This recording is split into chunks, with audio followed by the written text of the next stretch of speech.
three wise men and Daniel. What could possibly be the connection between the Old Testament prophet Daniel and the three wise men of the Nativity story from the beginning of the New Testament? Let's begin by reviewing the traditional Nativity story that we know from plays and our nativity scenes. An angel appears to Mary and tells her that she is to have a son, who she is to name Jesus. Sometime later, Mary and Joseph have to travel to Bethlehem, and their mode of transport is a donkey. A little donkey, to be precise. When they get there, all the inns are full, so they have to stay in the stable. It is in this stable that Jesus is born. Soon after Jesus' birth, some shepherds turn up, having been sent there by an angel. And whilst the shepherds are still there, three wise men, or possibly kings, show up. The three wise men, stroke kings, have been following a star, which appears above the stable, and they bring one gift each. One brings gold, one brings frankincense, and the other brings myrrh. Then they all go home, leaving Mary and Joseph to ponder what has just happened. But does this actually line up with the biblical accounts of the story? The answer is, well, kind of, which is not really a very satisfactory answer. So let's look at this in a bit more detail.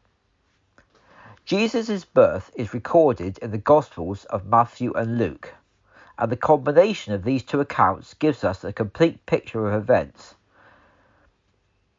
We will start with the account written by Matthew, which records an angel telling Mary that she will have a son and that she must name him Jesus. Matthew's account then skips to the wise men, missing out Jesus' actual birth. In Luke's Gospel, we read again of the angel who appeared to Mary, but we also discover this time that the angel's name was Gabriel. Luke then tells us that the reason Mary and Joseph had to travel to Bethlehem was because of a decree sent out by Caesar Augustus that required everyone to go to the town of their birth for taxation purposes. There's no mention of a little donkey, but in all likelihood Mary probably did use this mode of transport. So far, so good nativity plays. Next is the main event. Jesus is born and laid in a manger, because there was no room for them in the inn.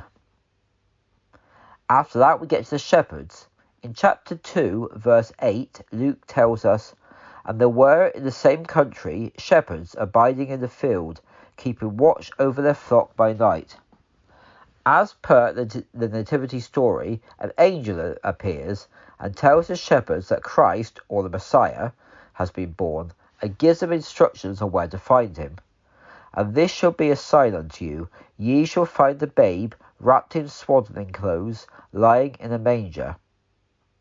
After witnessing a huge host of angels appearing, the shepherds find their way to Mary, Joseph, and Jesus.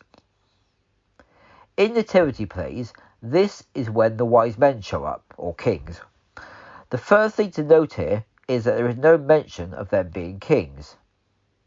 You almost certainly know the Christmas carol, "We Three Kings of Orient Are." It's an enjoyable Christmas carol, but it gets pretty much everything wrong. There's no evidence that there were only three men. They weren't kings, and they did not come from the Orient. They came from the east, yes, but not that far east. The most widely accepted view is that they came from Babylon, which was east of Israel. As for the number of men, the Bible says they brought gifts of gold, frankincense, and myrrh, but that doesn't mean it was three separate gifts, with one man bringing one gift. Actually, if you investigate this deeper, the evidence is that they would have come with a caravan of camels loaded down with treasures that were fit for a king. Look at the account of when the Queen of Sheba came to visit King Solomon for 1 Kings 10 verse 2. "And she came to Jerusalem with a very great train, with camels that bear spices and very much gold and precious stones." The Queen of Sheba did not come with a small gift that she could hold in her hand to give to the king, and neither did the wise men. The wise men said that they followed a star. But what was the significance of this star? Well, in Hebrews 24:17 we read, I shall see him, but not now. I shall behold him, but not nigh. There shall come a star out of Jacob, and a scepter shall rise out of Israel. The educated Jews would have been familiar with this prophecy, but the wise men were not Jewish. They were from Babylon. So how did they know about this prophecy? How do they know to follow the star? The answer is from Daniel. Now you're probably thinking, wait, what? So let's take a look at Jeremiah 39 verse 3. I won't read it, but if you look it up, you will see that it mentions someone called Rabmag.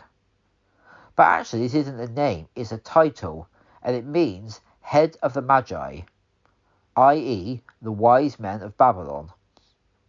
But what does this have to do with Daniel? Well, look at Daniel 2 verse 48. Then the king made Daniel a great man, and gave him many great gifts, and made him ruler over the whole province of Babylon, and chief of the governors over all the wise men of Babylon. Daniel became the Rabmag. Daniel became the head of the wise men of Babylon. And as head of the wise men of Babylon, Daniel taught them concerning the prophecy of the star, and no doubt other connected prophecies. This knowledge was then passed down through the years until it reached the wise men of Jesus' day, who would have been extremely excited when they actually saw the star that they had been told about. This leads us to our next question. Were the wise men really with Mary and Joseph at the same time as the shepherds? Well, there isn't really very much evidence of it happening like that in the Bible. The first reference to the wise men is found in Matthew 2 verse 1. Now when Jesus was born in Bethlehem of Judea in the days of Herod the king, behold, there came wise men from the east to Jerusalem. The problem is, Matthew's gospel is fairly vague concerning the actual birth of Jesus, and we have made the assumption that they arrived shortly after Jesus' birth. However, every reference to Jesus in Matthew chapter 2, where the wise men are mentioned, refers to him as a young child and not as a baby. See verses 8, 9, 10, 13, 14, 20 and 21. Secondly, when Herod found out the wise men had tricked him and returned by a different route, he ordered that all the boys from 2 years old and under in Bethlehem be killed, in accordance with what the wise men had told him. Herod was certainly convinced that Jesus was anything up to 2 years old. The final piece of evidence to the wise men arriving 2 years after Jesus' birth is that there are no references to a stable or a manger or to any farmyard animals being present when the wise men arrived. Matthew 2, 9-11 says, They departed, and lo, the star which they saw in the east went before them, till it came and stood over where the young child was. And when they saw the star, they rejoiced with exceeding great joy. And when they were come into the house, they saw the young child with Mary his mother, and fell down and worshipped him. These verses very clearly refer to Mary and Jesus being in the house, not the stable. The Bible says, You shall know the truth, and the truth shall make you free. So whilst there's nothing wrong with nativity scenes, or with enjoying nativity plays, it is important that you know what the truth is. We hope that you've enjoyed this devotional and that you've been blessed. Please like, share, comment and subscribe.